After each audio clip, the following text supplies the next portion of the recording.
नमस्कार, FM news देख रहे हैं आप। आपके साथ मैं हूं हर्ष त्यागी और बड़ी खबरों में सबसे पहले बात करेंगे राहुल गांधी के एक बयान की। कोरोना को लेकर देश में हुई मौत के सरकारी आंकड़ों पर राहुल गांधी ने सवाल उठाया है। कांग्रेस नेता राहुल गांधी इन आंकड़ों को फर्जी बताते हुए प्रधानमंत्री नरेंद्र मोदी पर हमलावर नजर आए। उन्होंने कहा कि 5 लाख नहीं 40 लाख भारतीयों की मौत हुई है। राहुल गांधी ने ट्वीट कर कहा कि मोदी जी न सच बोलते हैं न बोलने देते हैं। वो तो अब भी झूठ बोलते हैं कि ऑक्सीजन शॉर्टेज की वजह से कोई नहीं मरा। उन्होंने आगे लिखा कि मैंने पहले भी कहा था कि कोविड में सरकार की लापरवाहियों से 5 लाख नहीं 40 लाख भारतीयों की मौत हुई है। राहुल गांधी ने ये नहीं बल्कि ये भी कहा कि मोदी जी अपना फर्ज निभाते हुए हर पीड़ित परिवार को 4 लाख रुपए मुआवजा दें। आपको बता दें कि सरकारी आंकड़ों के अनुसार देश में अब तक कोरोना से मरने वालों की संख्या 5,21,751 है। और वहीं राहुल गांधी ने ट्वीट कर हमला बोला है। उन्होंने कहा कि कोरोना में 5 लाख नहीं 40 लाख लोगों की मौत हुई है और मोदी जी झूठ बोल रहे हैं, ना वो सच बोलते हैं ना बोलने देते हैं।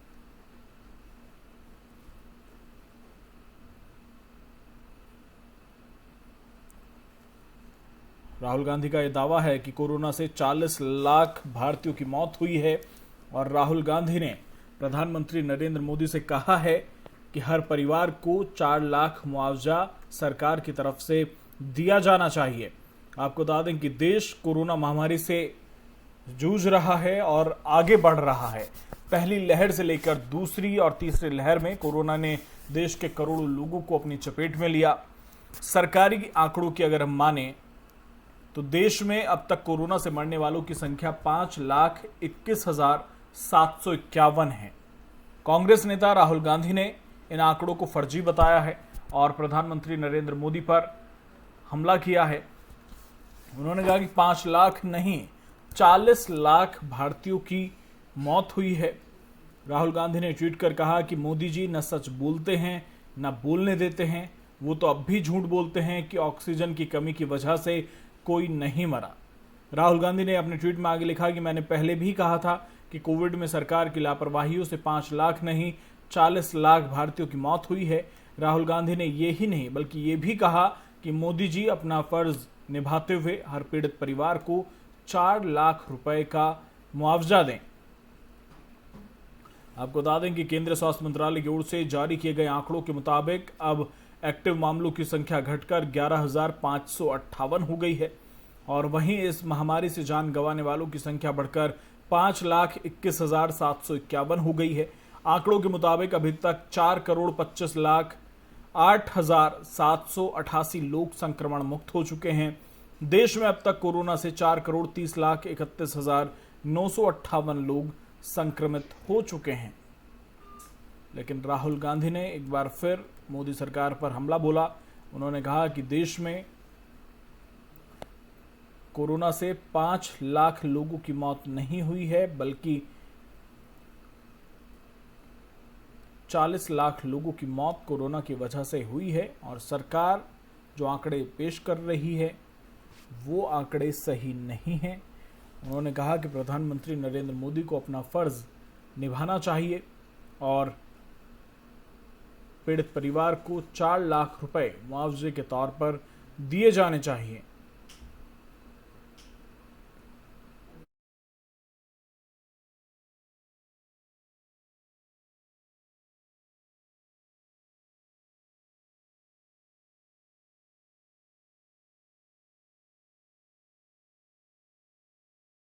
बता दें कि कोरोना से हुई मौत के आंकड़ों को लेकर राहुल गांधी एक बार फिर मोदी सरकार पर हमलावर नजर आए। उन्होंने कहा कि जो सरकारी आंकड़े पेश किए जा रहे हैं वो आंकड़े फर्जी हैं और भारत में लगभग 40 लाख लोगों की मौत कोरोना की वजह से हुई है।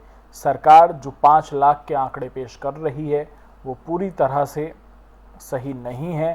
साथ ही राहुल गांधी ने ऑक्सीजन शॉर्टेज का भी जिक्र किया। उन्होंने कहा कि प्रधानमंत्री न सच बोलते हैं न बोलने देते हैं। वो तो आज भी कहते हैं कि ऑक्सीजन की कमी की वजह से किसी की मौत नहीं हुई है। राहुल गांधी ने कहा कि प्रधानमंत्री को अपना फर्ज याद रखना चाहिए और पीड़ित परिवार को 4 लाख रुपए मुआवजा दिया जाना चाहिए।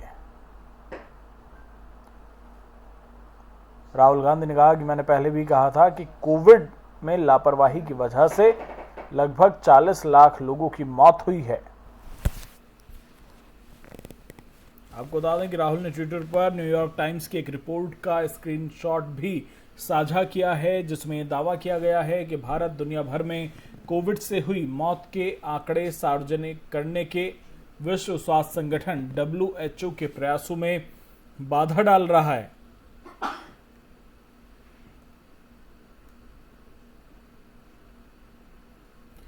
आपको बता दें कि भारत ने देश में कोविड-19 मृत्यु दर का आकलन करने के लिए WHO की पद्धति पर शनिवार को सवाल उठाए।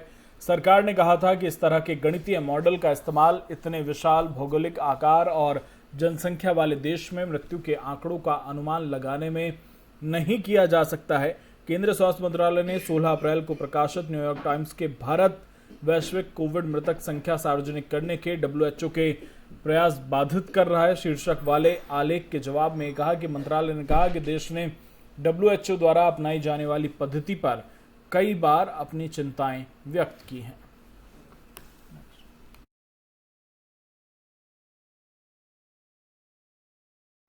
अब बात करते हैं दिल्ली हिंसा की। दिल्ली के जहांगीरपुरी हिंसा में एक नया खुलासा हुआ है। हिंसा के दौरान उपद्रवियों ने गोली भी चलाई थी जो एक ASI को लगी। बताया जा रहा है कि ये गोली असलम नाम के शख्स ने चलाई थी, जिससे पिस्टल भी बरामद की गई है। आपको बता दें कि शनिवार को हनुमान जयंती के मौके पर निकाली जा रही शोभा यात्रा पर जहांगीरपुरी में पथराव और आगजनी की गई थी और इस हिंसा में 8 पुलिसकर्मियों समेत करीब 9 लोग घायल हुए थे।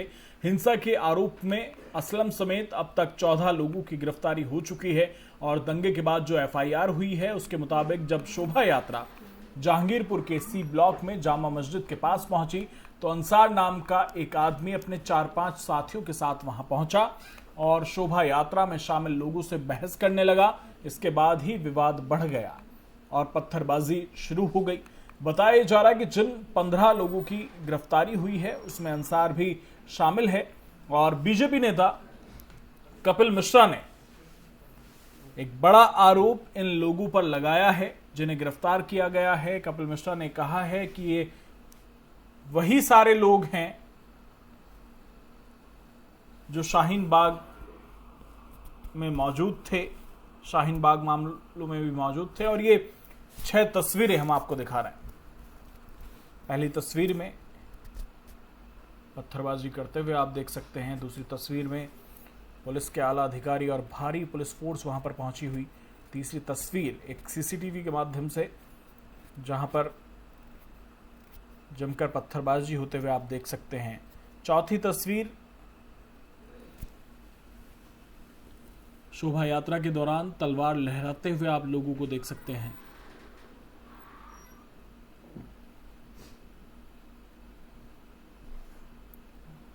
और ये तमाम तस्वीरें जो दिल्ली हिंसा के वक्त सामने आई। अब तक 100 से ज़्यादा वीडियो सामने आए हैं इस हिंसा के।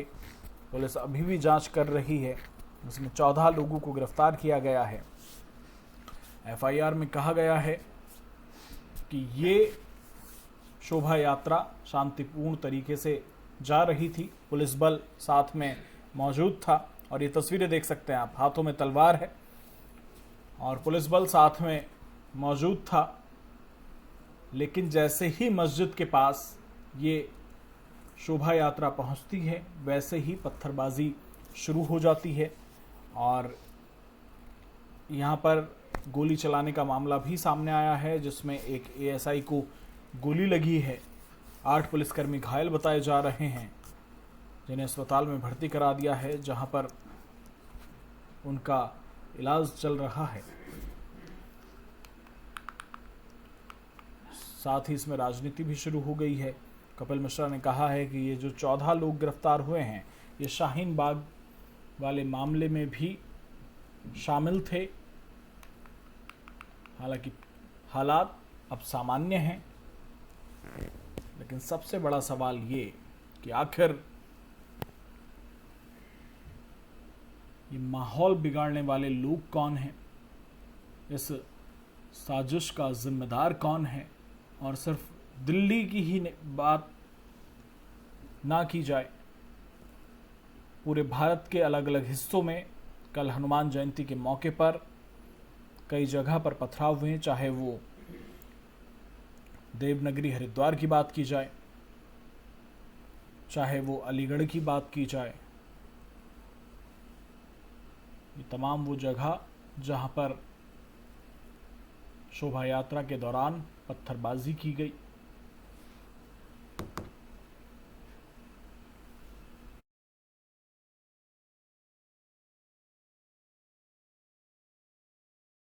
दिल्ली में हुए दंगे को लेकर पूरे देश भर में चर्चा हो रही है। वहीं एक तरफ जहां जहांगीरपुरी में दंगों ने सबका ध्यान अपनी तरफ खींचा है, तो वहीं दूसरी तरफ मंगोलपुरी में प्रेम और सौहार्द की मिसाल कायम की गई। दरअसल हनुमान जयंती पर धूमधाम से शोभा यात्रा निकाली गई और जब शोभा यात्रा मंगोलपुरी में मस्जिद के सामने पहुंची तो इसी दौरान वहां मुस्लिम समुदाय के लोगों ने शोभा यात्रा निकाल रहे लोगों पर फूलों की बारिश की। वीडियो में आप देख सकते हैं दो तस्वीरें।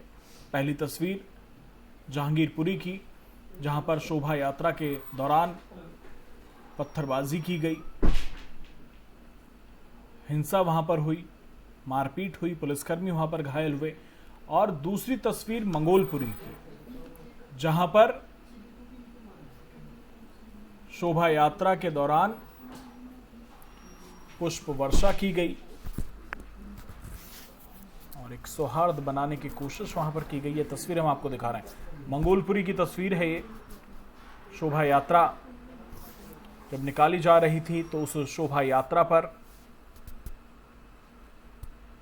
मुस्लिम समाज के लोगों द्वारा पुष्प वर्षा की गई और एक शानदार स्वागत मंगोलपुरी में इस शोभा यात्रा का मुस्लिम समाज के लोगों द्वारा किया गया। उत्साहवर्धन वहां पर किया गया, लेकिन जो जहांगीरपुरी में हुआ उसे भी नकारा नहीं जा सकता।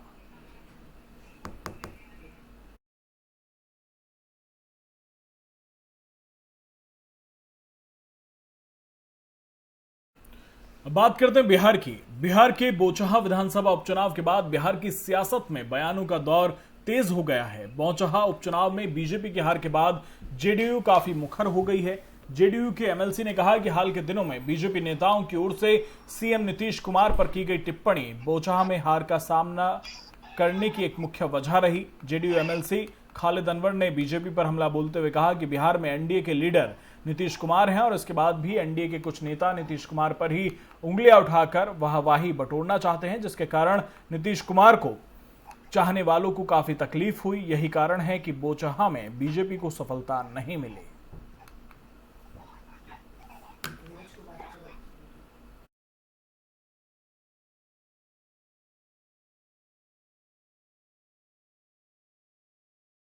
बातचीत के लिए हमारे साथ जेडीयू के प्रवक्ता नीरज कुमार हमारे साथ जुड़ गए हैं। बहुत बहुत स्वागत है आपका एफएम न्यूज में। धन्यवाद। नीरज कुमार जी, जो बोचहा में हुआ, जिस हार का सामना करना पड़ा, क्या वाकई में उस हार का सामना करने के कारण जो रहे वो अनदेखी रही नीतीश कुमार की? आप इत्तेफाक रखते हैं इस बयान से? देखिए, माननीय मुख्यमंत्री जी ने खुद आज कहा है कि जनता का जो जनादेश है उस हर को स्वीकार है जी। अब इसके अलावा और क्या मंतव्य इस पर मुझे कोई टिप्पणी नहीं करनी। नहीं नीरज जी, आपके ही एमएलसी ने ये कहा है कि बीजेपी ने वो उन्होंने एज एमएलसी जेडीयू एमएलसी उन्होंने अपना मंतव्य दिया है। अब उसके बारे में तो वही बताएंगे आपको ना। लेकिन माननीय मुख्यमंत्री जी जो हमारे नेता हैं, उन्होंने स्पष्टता के साथ आज जनता दल यू के प्रदेश कार्यालय में मीडिया से बातचीत करते हुए जो आपके पास ही पहुंच गया होगा जी। अब हार का कौन सा कारण है नहीं है, इसकी समीक्षा तो भारतीय जनता पार्टी को करना है। तो मतलब आप ये कहना चाह रहे हैं कि जो आपके एमएलसी खालिद ने बयान दिया वो उनका व्यक्तिगत है, उसका जेडीयू से कोई लेना देना नहीं है? नहीं, पार्टी का बयान माना जाता है जो पार्टी के नेता देते हैं। अगर पार्टी के नेता ने कोई बयान दे दिया जी, तो उसके पहले का बयान या उसके बाद का बयान उसका पार्टी से कोई मतलब नहीं निकलता है। हमारे नेता कौन है? नीतीश कुमार जी है जी। उन्होंने जब अपनी भावना व्यक्त कर दी पार्टी ऑफिस में, मैं वहीं पर था जी तो फिर उसके पहले का बयान है ना, जी और उसके पहले का है बयान ना हमारे सदस्य बिहार विधान परिषद का। जी अब मैं ये कह रहा हूँ जब उन्होंने बयान दे दिया माननीय मुख्यमंत्री जी ने, तो अब कौन सा बयान पहले का है नहीं उसका कोई नेता अब पार्टी के लिए नहीं है, पार्टी के जो नेता ने बयान दिया वही महत्वपूर्ण है। अच्छा नीरज जी, क्या बीजेपी नीतीश कुमार की अनदेखी कर रही है? अरे अनदेखी कौन नीतीश कुमार जी का कर सकता है भाई? नीतीश कुमार जी ने तो तय करके दिखा दिया इस बिहार में, किसी को प्यार रहे या घृणा करे, इनकार किसे कोई कर देगा। नीतीश कुमार जी ने सबसे लंबे समय तक राज्य के मुख्यमंत्री रहे हैं, कोई पैरवी से रहे किसी के मुख्यमंत्री, और बिहार जैसे राज्य में उन्होंने काम करके दिखाया है। जिन लोग तुलना कर ले, जिनको तुलना करना हो, देश के दूसरे किसी राज्य से तुलना करना हो, हमको जितना समय मिला है दूसरे राज्य को जितना समय मिला है, और जो हमारा जनसंख्या और क्षेत्रफल है, मैं तो हर क्षेत्र में कहता हूं कि बिहार में जो काम किया है या उसका तार्किक बहस होना चाहिए, उसका तार्किक बहस होना चाहिए। और जिस तरह का काम नीतीश कुमार ने किया है, लेकिन अगर हम आरजेडी की बात करें तो तेजस्वी तो कह रहे हैं कि अब धीरे धीरे सब क्लियर होता चला जाएगा, उपचुनाव से शुरुआत हो गई, आने वाले वक्त में देखिए क्या होगा जेडीयू का और एनडीए का। अब देखिए उनका बयान बोलने का, वो बहुत कम बिहार में रहते हैं जी, उनके साथ उनको सरजमी का बहुत कुछ है, तो इसका मतलब कि उपचुनाव तो हार गए तो अपने आप को राजनीतिक अयोग्य मान रहे हैं। 15 में 80 थे, अब 20 में 75 हो गए तो राजनीतिक अयोग्य मान रहे हैं। विचित्र स्थिति है, एक सीट जीत गए तो अहंकार का भाव आ गया, हार गए 2 सीट 80 से 75 पर आ गए तो थोड़ा सा भी मन में भाव नहीं हुआ कि इसकी समीक्षा होनी चाहिए जी। दिक्कत लोगों के साथ यही है राजनीति में, क्योंकि जब नहीं समय दे पाइएगा तो पता नहीं चलेगा ना। होल टाइम पॉलिटिक्स का काम है, ये टेम्पोररी जॉब नहीं है, ये टूरिस्ट जैसे आए कुछ बोल के चले गए। हम तो आप ही से पूछ रहे हैं सवाल कि राष्ट्रीय जनता दल से यह सवाल पूछा जाना क्या स्वाभाविक नहीं है? बिल्कुल। 2015 में आप 80 सीट पर थे तो 2020 में सीटों की संख्या आपकी घट गई, उपचुनाव हुआ आप हार गए 2 उपचुनाव में, जब में लालू जी भी खुद प्रचार करने के लिए आए उस बीमारी की अवस्था में, एक चुनाव जीत गए तो पता चल रहा है कि अब तो बड़ा दूसरा नजारा हो गया।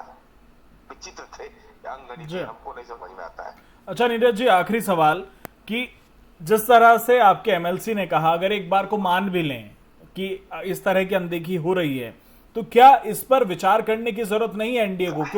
क्योंकि 2024 का चुनाव सिर पर है और हमको हमारी पार्टी ने ये तय करके इस बिहार में दिखा दिया है जी कि हाल में हल्दी लगना है तो जनता दल के कार्यकर्ताओं की भूमिका होनी है।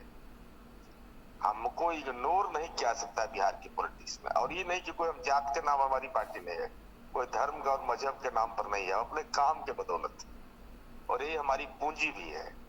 इसलिए इस शब्द से मुझे घोर आपत्ति होती। इग्नोर हमको कौन कर देगा भाई? कैसे इग्नोर कर देगा?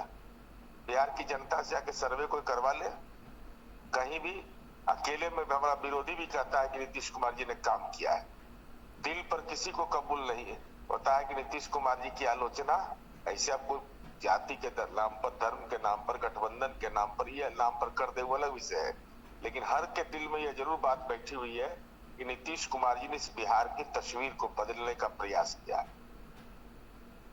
ठीक है, बहुत बहुत शुक्रिया नीरज जी आपका तमाम बातचीत के लिए।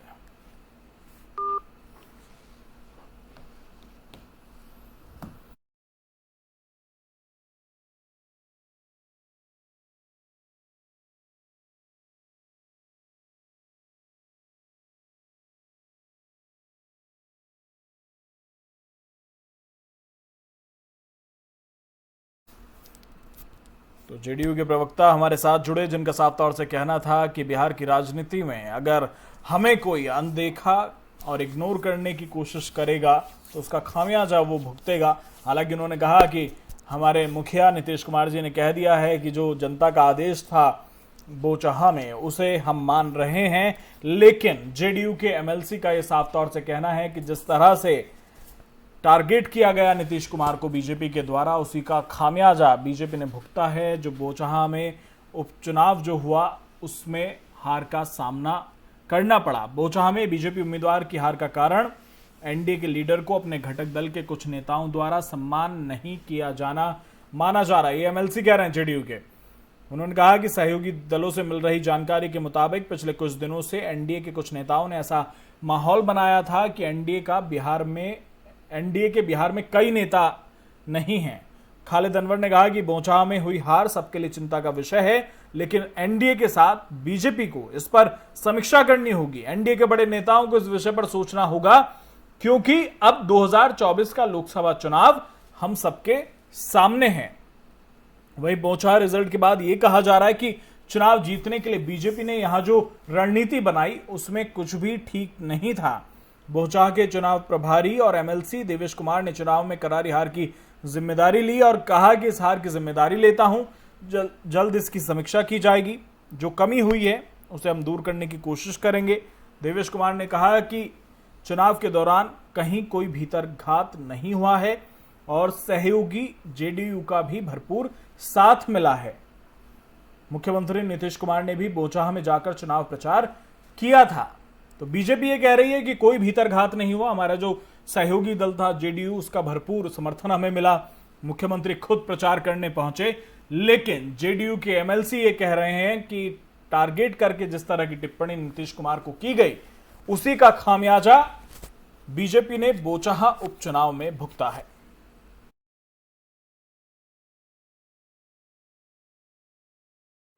शिवसेना और मनसे के बीच में हिंदुत्व की लड़ाई शुरू हो चुकी है। दोनों ही पार्टियां खुद को हिंदू और हिंदुत्व का रहनुमा साबित करने में जुटी हैं। शिवसेना के नेता और मंत्री आदित्य ठाकरे ने भी मई महीने की शुरुआत में अयोध्या जाने की बात कही। वहीं लाउडस्पीकर विवाद के बीच महाराष्ट्र नवनिर्माण सेना के अध्यक्ष राज ठाकरे 5 जून को अपने तमाम समर्थकों के साथ रामलला के दर्शन करने अयोध्या जाएंगे। राज ठाकरे ने महाराष्ट्र समेत देश के तमाम हिंदुओं से ये अपील की है कि वे तैयार रहें। अगर 3 मई तक मुस्लिम समाज के लोग मस्जिदों से लाउड स्पीकर नहीं हटाते हैं तो हम भी उन्हें लाउड स्पीकर पर हनुमान चालीसा लगाएंगे। राज ठाकरे ने कहा कि लाउड स्पीकर की वजह से सिर्फ हिंदुओं को ही तकलीफ नहीं हो रही है, बल्कि इसके शिकार मुस्लिम समाज के लोग भी हो रहे हैं।